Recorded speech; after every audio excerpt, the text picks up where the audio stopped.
This summer, I kayaked the entire Mississippi River from Lake Itasca, Minnesota to the Gulf of Mexico.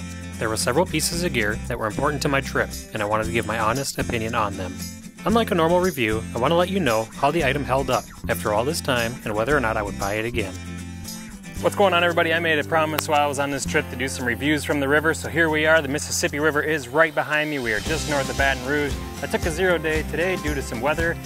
It is now sunny and bright out, and I could have totally been out paddling all day today, but that's fine. I was exhausted anyway, so let's get into it. Let's do some reviews from the river.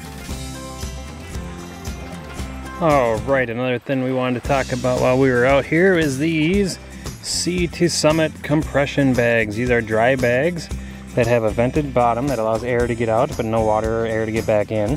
And yeah, these things I have been using for 56 days on the river, and I have two of them with me. I have that small one, and then I have this one, which I keep my sleeping bag and pillows and all that stuff in. So you can see they do have a little bit different look on the inside than the out, but I have been using these things now, like I said, for 56 days on the river, and you know, you can see I'm actually out here still right now. This is river mile 299. Baton Rouge is about 80 miles south of here, so we're gonna be getting through there in the next couple days, and just a few hundred miles and we're done with this trip. So we'll be in the Gulf of Mexico and waiting for pickup to head home.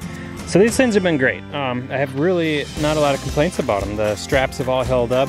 I got a couple little tears here and there on the some of the top material. Yeah, this one here.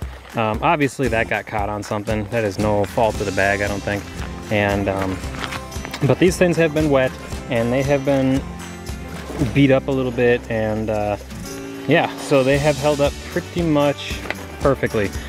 If you're gonna store clothes in them, make sure you remember, you put wet clothes in there, you're gonna get wet clothes back out of there. I did have this little handle thing here on the bottom rip off of this one, but again, that's my fault. That was just me trying to stuff it in the boat and get it back out again. I don't have a ton of room in the kayak, so, but yeah, all the days I've been using these things, I have almost no complaints with them. I have two of them with me, the one for the clothes, the one for the sleeping equipment, and they have held up phenomenally. So I have no doubts they're gonna make it the next 5 days down the river, and everything will have survived and remained dry the entire time. And like I said, these bags have been wet and have been full of sand, and not any of that has permeated through to the inside. So Sea to Summit dry bags, compression straps, I definitely think they're a win. Aside from that, they're working great. So I got nothing bad that I can say about them. So just to summarize, my trip lasted 62 days.